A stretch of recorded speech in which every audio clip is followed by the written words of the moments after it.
Hi, here's your second inclined plane problem. In this one we have a 10 kilogram box that's on an inclined plane with an angle of 35 degrees. So what is the rate of acceleration of the box if the coefficient of friction is 0.40? So again, I'm going to start off with a free body diagram. So I'm going to draw my ramp, 35 degrees. Here's my box. And my forces, there's my weight going straight down. There's my normal force, which is perpendicular to the ramp. And then here is my frictional force that's going against the motion. Now I know there's frictional force because they give me a coefficient of friction. Um, Now, it's accelerating, so we know it's not accelerating perpendicular to the ramp. It's impossible. It cannot be accelerating up to the ramp either, so friction can't do that. Alright, so that means that it is accelerating down the ramp. So I'm going to have my acceleration going downward, down the ramp. And so that means to solve for acceleration, I really only have one equation. Let me put it over here. Sum of the forces is equal to ma. Now, of course, we have the acceleration for the motion equations, but we don't have final velocity, we don't have distance or anything like that. So we have to use this equation to solve for acceleration. So that means we need to know the sum of the forces. Okay, so the forces that are causing this thing to go down the ramp is a component of the weight. So we have to break this up into components again. We have the weight parallel, and we have the weight perpendicular. There's our right triangle. I'm going to try to sneak that in. And there's my 35-degree angle, which is the top angle. Okay, so I have to look at what is causing the force, what forces are causing this box to accelerate down the ramp.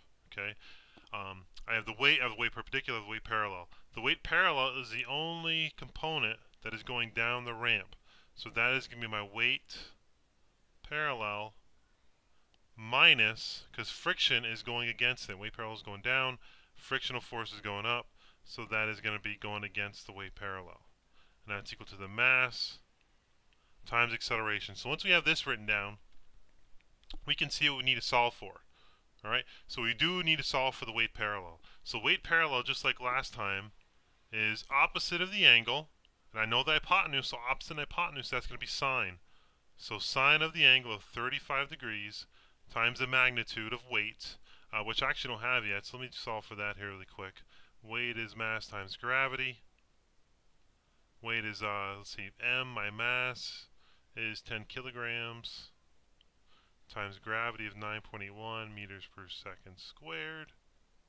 And so that is 98.1 newtons. Okay, so let me plug that in up here, 98.1 newtons. And my weight parallel, once I do the math here, comes out to be 56.3 newtons. Okay, so I can plug that in over here now. Okay, so I have that. But now I need frictional force. Frictional force, I don't have anything. Now in the previous problem, I could say frictional force is equal to weight parallel because it was going, it was at rest, so acceleration was equal. Or sorry, acceleration was zero.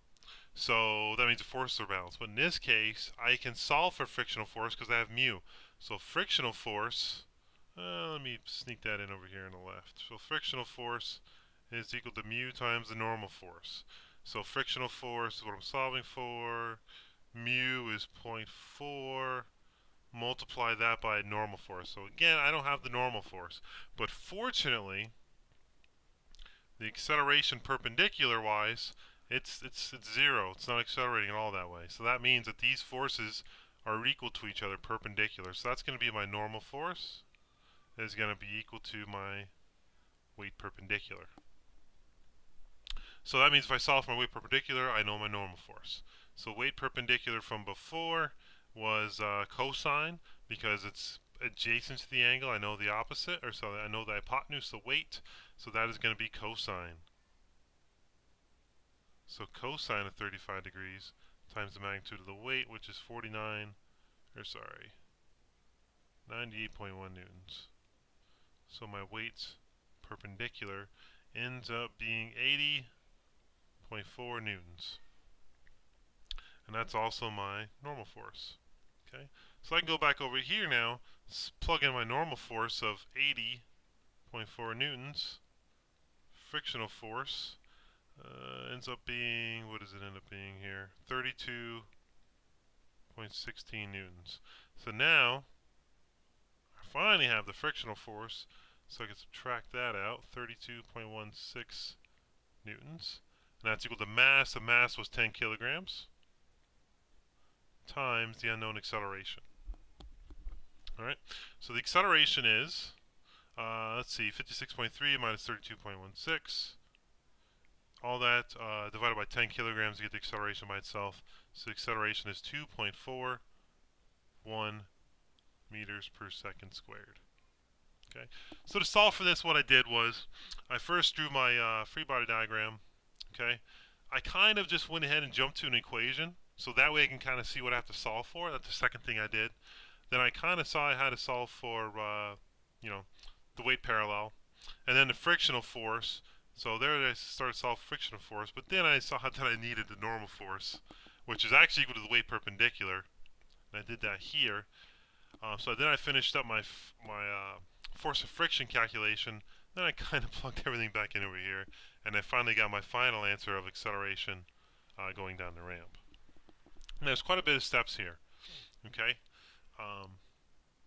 So if you just, like I said, if you just look at the equation and go from there and just kind of solve what you need as you go along, it should not be that bad. Okay? And that is the second inclined plane problem.